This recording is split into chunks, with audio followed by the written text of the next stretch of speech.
आइए दोस्तों, DLS news के इस नए फ्रेश और ताजा वीडियो में हम आपको बताएंगे आज दिन भर के कोरोना अपडेट्स क्या चल रहे हैं। जी हाँ, कोरोना से जुड़ी 15 बड़ी खबरें जानते हैं। सबसे पहले कोरोना के आज के ताजा आंकड़ों पर नजर डालें ना तो वाकई में बहुत ही गंभीर मामले देखे गए हैं। पिछले 24 घंटों के दौरान कोरोना के रिकॉर्ड तोड़ तकरीबन 25,000 के करीब नए केस देखे गए, जबकि 487 लोगों की जान गई। मरीजों का कुल आंकड़ा बढ़कर 7.67 लाख हो चुका है। जी हाँ दोस्तों, आपको बता दें कि भारत में पिछले 24 घंटों के दौरान यानी कि पिछले एक दिन में 25,559 नए संक्रमित लोग देखे गए, नए पॉजिटिव केस आए, है ना। और उसके बाद अभी एग्जैक्ट आंकड़ों की बात करें तो देश में संक्रमित लोगों की संख्या 7,67,296 हो चुकी है, जबकि एक्टिव केस चल रहे हैं यानी कि जिनका इलाज चल रहा है वो है 2,69,789। वहीं 4,76,378 लोग ठीक हो चुके हैं, जबकि टोटल भारत में जान जाने वाले लोगों की संख्या 21,129 पहुंच चुकी है। पिछले 24 घंटों के दौरान ही 487 लोगों की जान गई। ये आंकड़ा निकल कर आ रहा दोस्तों स्वास्थ्य मंत्रालय की तरफ से एक ताजा अपडेट है। ठीक है, तो ये तो रहा भारत का आंकड़ा। वहीं दुनिया भर के ग्लोबल अभी आंकड़ों पर नजर डाले ना तो दुनिया में कोरोना का खतरा और भी ज्यादा बढ़ चुका है। पिछले 24 घंटों में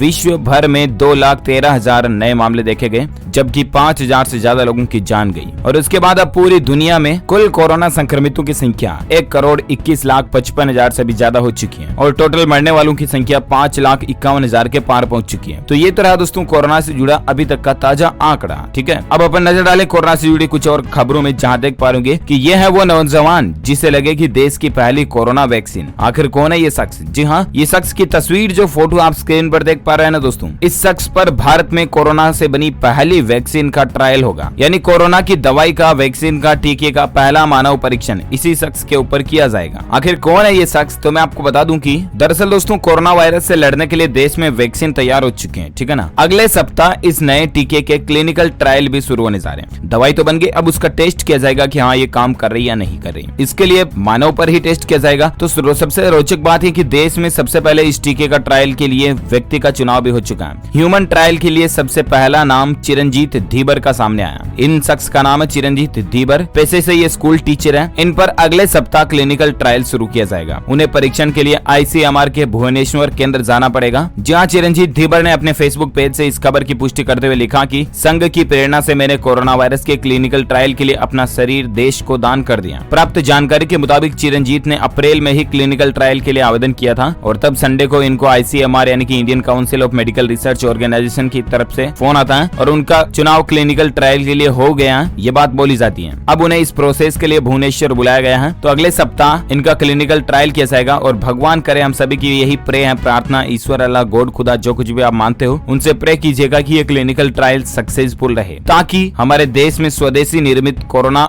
वैक्सीन का प्रयोग फिर इलाज के लिए शुरू किया जा सके। इस वैक्सीन का नाम है कोवैक्सीन। चलिए, साथ ही अगली खबर आती है दोस्तों कि कोरोना को लेकर घरेलू सहायकों, ऑटो चालकों को दिल्ली सरकार देने जा रही एक राहत भरी खबर है। जहां दरअसल इसमें रिक्शा चालक, प्लम्बर, बिजली का काम करने वाले, बढ़ई, कारपेंटर, खाती वगैरह जो है, ऑटो टैक्सी चालक, पार्सल बांटने वाले, घरेलू सहायक आदि शामिल हो गए। इनके लिए दिल्ली सरकार एक नई राहत भरी प्लानिंग बना रही है। वो ये कि स्वास्थ्य सेवाएं महानिदेशालय ने एक नया आदेश जारी करते हुए कहा कि यह निषिद्ध क्षेत्रों में, बफर जोन, अन्य इलाकों में घर घर सर्वे करके अत्यधिक जोखिम की श्रेणी में आने वाले लोगों को, स्पेशली 60 साल से अधिक और अन्य बीमारियों से ग्रसित, इनकी सूची बनाने के साथ ही इनकी स्क्रीनिंग शुरू करेगी। आदेश के मुताबिक नगर निगम, RWA, पुलिस एवं अन्य विभागों की सहायता से विशेष निगरानी समूह को लेकर तैयार की जाएगी सूची। अब दोस्तों कुल मिलाकर के ऐसे लोग जिनको कोरोना होने का खतरा ज्यादा है, जो या सोशल एक्टिविटीज में लगे हुए हैं, जैसे कि काम करने वाले, सब्जी बेचने वाले, दिहाड़ी मजदूर हो गए, इनकी सरकार दिल्ली गवर्नमेंट जो है जांच करना शुरू करेगी। तो ये एक फोकस्ड टारगेट होगा, ये दिल्ली गवर्नमेंट की प्लानिंग है। चलिए, साथ ही अगला अपडेट है दोस्तों की कोरोना संकट के बीच प्रधानमंत्री नरेंद्र मोदी आज करेंगे पूरी दुनिया को संबोधित। जी हाँ, प्रधानमंत्री नरेंद्र मोदी कोरोना संकट के बीच गुरुवार को दोपहर तकरीबन 1:30 बजे पूरी दुनिया को संबोधित करने वाले हैं। पीएम मोदी ने खुद ट्वीट करके बात की जानकारी दी है। जहां इधर कोरोना वायरस तेजी से पूरी दुनिया को अपनी चपेट में लेता जा रहा,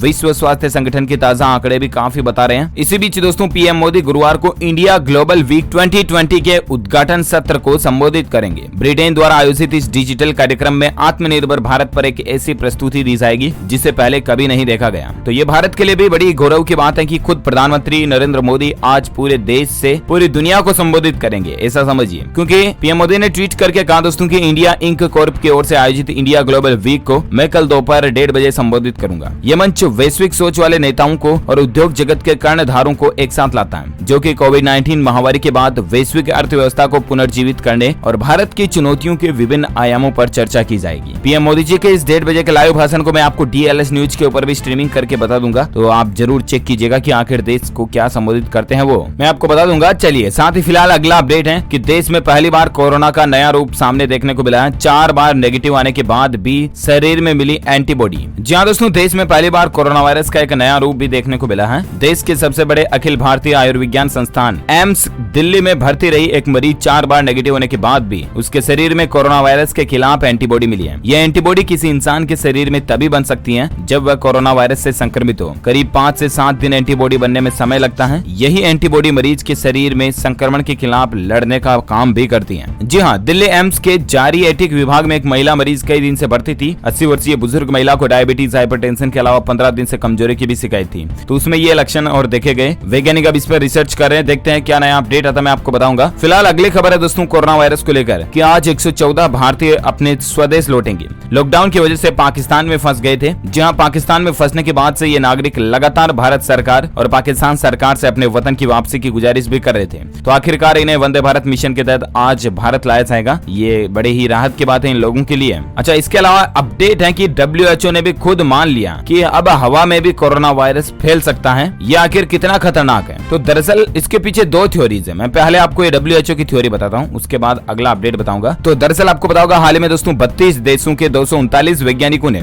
WHO यानी कि विश्व स्वास्थ्य संगठन को एक पत्र लिखा और उसमें बताया कि कोरोना एक एयरबोर्न वायरस है, यानी कि जो हवा में भी फैल सकता है। वैज्ञानिकों ने इसको लेकर कुछ साक्ष्य यानी कि सबूत भी पेश किए जो ये बताते हैं कि वायरस के नन्हे पार्टिकल्स यानी नन्हे कण हवा में रहकर लोगों को संक्रमित कर सकते हैं। और आखिरकार WHO ने भी तथ्यों पर आधारित इस रिपोर्ट को स्वीकार कर लिया। WHO में कोविड-19 महामारी से जुड़ी टेक्निकल लीड डॉक्टर मारिया वकरखोव ने कहा कि कोरोना वायरस के हवा में होने के सबूत तो मिले हैं, लेकिन इस बारे में अभी स्पष्ट कुछ नहीं कहा जा सकता। फिर भी भीड़-भाड़ वाली सार्वजनिक जगहों और बंद जगहों पर हवा के जरिए वायरस के फैलने की आशंका से इनकार नहीं कर सकते। तो ये WHO की तरफ से बयान आया है वैज्ञानिकों की इस स्टडी के बाद। इस स्टडी के रिसर्च पेपर पर अगले सप्ताह साइंटिफिक जर्नल में प्रकाशित होने की संभावना भी है। कोविड-19 जैसे रेस्पिरेटरी इन्फेक्शन अलग अलग साइज के ड्रॉपलेट्स के जरिए फैलता है। देखते हैं WHO की तरफ से और क्या नया अपडेट आता है। लेकिन हवा में वायरस फैलने को लेकर एक CSIR के वैज्ञानिक की तरफ से क्या बयान आ रहा है, देखिए कि हवा में वायरस से सभी को कोरोना संक्रमण का खतरा नहीं है, लेकिन आपके लिए जानना यह जरूरी हो जाता है कि आखिर किन किन लोगों को हवा के जरिए कोरोना संक्रमण का खतरा है। ठीक है ना, तो CSIR के वैज्ञानिक बोले कि घबराने की कोई जरूरत नहीं है। तो आइए मैं आपको बताता हूँ थोड़ी ये विस्तार से रिपोर्ट। दरअसल मैंने आपको जैसा बताया कि विश्व स्वास्थ्य संगठन ने मंगलवार को पहली बार ये मान लिया कि कोरोना वायरस हवा के जरिए भी फैल रहा है, राइट। इसके बाद लोगों की चिंताएं बढ़ गई हैं, उन्हें संक्रमण का खतरा सताने लगा। हालांकि भारतीय विशेषज्ञों का यह कहना दोस्तों कि इससे घबराने की जरूरत नहीं है, क्योंकि ये वायरस हवा में अस्थायी तौर पर मौजूद रहता है। इसका अर्थ बिल्कुल भी यह नहीं है कि वायरस हर जगह पहुंच रहा है और हर किसी को संक्रमित कर देगा, क्योंकि CSIR यानी कि centre for cellular and molecular biology के निदेशक राकेश मिश्रा ने कहा कि अब तक के दावे से पता चला कि ये 5 माइक्रोन से कम आकार की छोटी बूंदों में हवा में इधर उधर जा सकता है। वहीं बड़ी बूंदों के रूप में यह कुछ ही मिनट तक हवा में रहेगा। तो ऐसे में उन्होंने कहा कि इसका स्पष्ट मतलब यह है कि जब कोई व्यक्ति बोलता है या सांस लेता है तो कुछ ड्रॉपलेट्स हवा में जाते हैं और कुछ समय तक बने रहते हैं, इसलिए लोगों को लंबे समय तक मास्क पहनना भी जरूरी है। डॉक्टर मिश्रा ने कहा कि जहां तक मैं समझता हूं, कुछ संशोधन को छोड़कर दिशा निर्देशों में कोई बड़ा बदलाव करने की जरूरत नहीं है। इससे घबराने की भी आवश्यकता नहीं है कि वायरस सभी जगह उड़ रहा है और ये सभी को संक्रमित कर देगा। इसका मतलब सिर्फ इतना है कि लोगों को अधिक समय तक मास्क पहनना चाहिए और वायरस से बचने के लिए सामाजिक दूरी यानी सोशल डिस्टेंसिंग रखने जैसी अन्य सावधानी को भी बरतना चाहिए। तो दोस्तों इन साइंटिस्ट की ये बातें वाकई में राहत देने वाली है, लेकिन घूम फिर कर बात वही आ जाती है कि जैसा कि माननीय PM मोदी जी कहते हैं कि 2 गज दूरी सोशल डिस्टेंसिंग बनाए रखें, आप लोगों से दूरी रखें, भीड़ भाड़ वाले इलाकों में ना जाएं और मास्क का जरूर इस्तेमाल करें, है ना। चलिए इसी बीच अगली खबर है कि बुखार के टीकों की तरह होगी पहली कोरोना वैक्सीन। विशेषज्ञों ने इस बात का दावा किया। जहां कोरोना वायरस के कहर से जूझ रही दुनिया को बचाने के लिए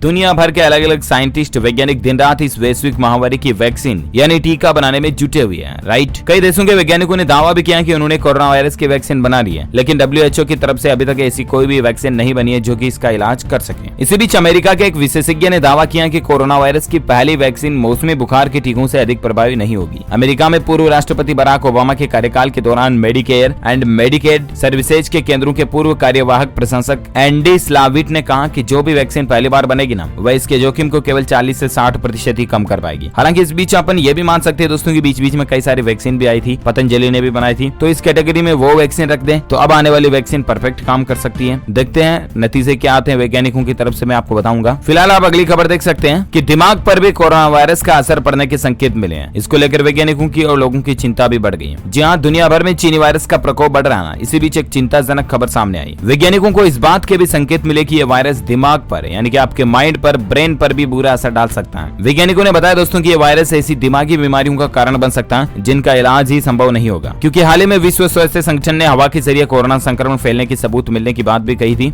और इस बीच अब वैज्ञानिकों को दिमाग में कौन कौन से लक्षण दिखे हैं परेशानी के। दरअसल यूनिवर्सिटी कॉलेज लंदन के शोधकर्ताओं को कोरोना संक्रमित 43 मरीजों के दिमाग में गंभीर समस्याएं देखने मिली है। इन मरीजों के दिमाग में सूजन है और ये मनोविकृति और बेहोशी में बड़बड़ाने के भी आदी हो गए। शोधकर्ताओं ने बताया दोस्तों कि इन मरीजों का दिमाग काम करना बंद कर सकता है, दिमाग की नसों को नुकसान पहुंच सकता है या इन्हें दौरे भी पड़ सकते हैं। साथ ही इनमें दिमाग से जुड़ी दूसरी परेशानियां भी देखने को मिल सकती हैं। वो अपन जनरल राठौड़ी भाषा में कहने कि इसके दिमाग का फ्यूज उड़ गया। ऐसी समस्याएं भी कोरोना की वजह से आ सकती हैं। याददाश्त जाने का या दिमाग से जुड़ी और कोई ब्रेन से संबंधित कई सारे डिसऑर्डर्स हो सकते हैं इस बीमारी की वजह से, ये वैज्ञानिकों का कहना है। हालांकि रिसर्च अभी भी इस पर जारी है। देखते हैं दिनों दिन और क्या नए अपडेट और आगे नई खोजें निकल कर आती है। मैं आपको DLS न्यूज के माध्यम से हर रोज अपडेट करता रहूंगा, ठीक है, ये मेरा आपसे प्रॉमिस है। इसी बीच अगली खबर देख सकते हैं कि भारत के इस राज्य में नहीं है एक भी कोरोना का मरीज। आखिर कैसे संक्रमण को रोका गया? जी हाँ, अभी ये सोच रहे होंगे कि भारत में गंभीर मामले बढ़ते जा रहे हैं। भारत दुनिया में तीसरे नंबर पर आ चुका है। दिनों दिन रोज तकरीबन 25,000, 20,000, 24,000, 22,000 नए मामले आ रहे हैं। इसी बीच फिर भी आखिर ऐसा कौन सा स्टेट, ऐसा कौन सा राज्य है जिसमें कोरोना संक्रमण नहीं है? जी हाँ, तो मैं आपको बता दूं कि हम बात करें केंद्र शासित प्रदेश लक्षद्वीप की, जहां अब तक कोरोना वायरस से संक्रमित एक भी संक्रमित मरीज नहीं मिला। ये एकमात्र ऐसा केंद्र शासित प्रदेश या भारत का स्टेट कह सकते हैं हम, जहां कोरोना अपनी पेट नहीं बना पाया। आखिरकार जब पूरे देश में कोरोना वायरस पैर पसार चुका है तो फिर लक्षद्वीप इससे कैसे बचा हुआ?